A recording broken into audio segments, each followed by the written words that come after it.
Thank you so much. We have just concluded the first council meeting with ministers for youth and sports under the Swedish presidency. It's been a very productive meeting with interesting discussions. And we also today had the honor to welcome the Deputy Minister of Youth and Sports of Ukraine for European integration, Andrei Chesnokov, to our meeting, both for the youth and for the sports session. It was very important to have him with us.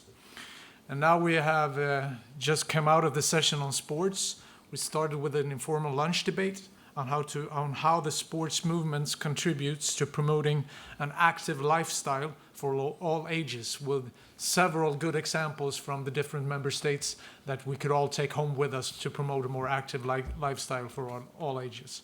But the main discussion among the sports ministers was on good governance in sports, focusing on ensuring respect for human rights in the organization of major international sporting events. And we discussed what member states can do to strengthen international sports organizations, as well as putting pressure on international sports organizations to reinforce respect for human rights, as well as openness and transparency in the awarding and running of international sporting events.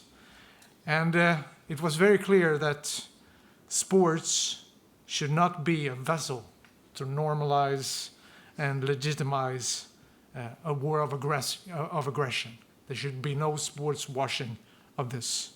And several member states spoke out against any participation of Russian or Belarusian athletes in international sporting events. Furthermore, the Council approved the resolution reviewing the EU member states' representation and coordination for the World Anti-Doping Agency, the WADA. And this morning, I had a very interesting informal breakfast meeting with youth dialogues within the frame of the European Union Youth Dialogue. And the presidency welcomes this exchange in the youth policy area, and especially with the youth delegates. And the Council also approved today the conclusions on the social dimension of a sustainable Europe for youth. And the conclusions underline the need to consider the social dimension of sustainable Europe for young people, highlighting their role as key players in implementing the 2030 Agenda for Sustainable Development. Without young people, there can be no sustainable future. And we need to ensure that the next generation plays a meaningful role in policymaking on issues relating to sustainability.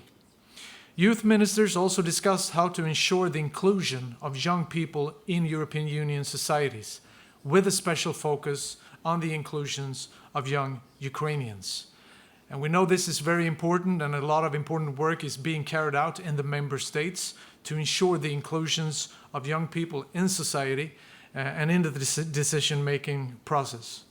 And the ministers also highlighted good examples on how to ensure the social inclusion of temporarily displaced young people from Ukraine. We know that the temporarily displaced people often suffers from loneliness, from a lack of relationships, so the social inclusion is really important. As the support for Ukraine is the main priority for the Swedish presidency, we found it particularly important to receive first-hand information from our Ukrainian colleague on the situation of young people from Ukraine.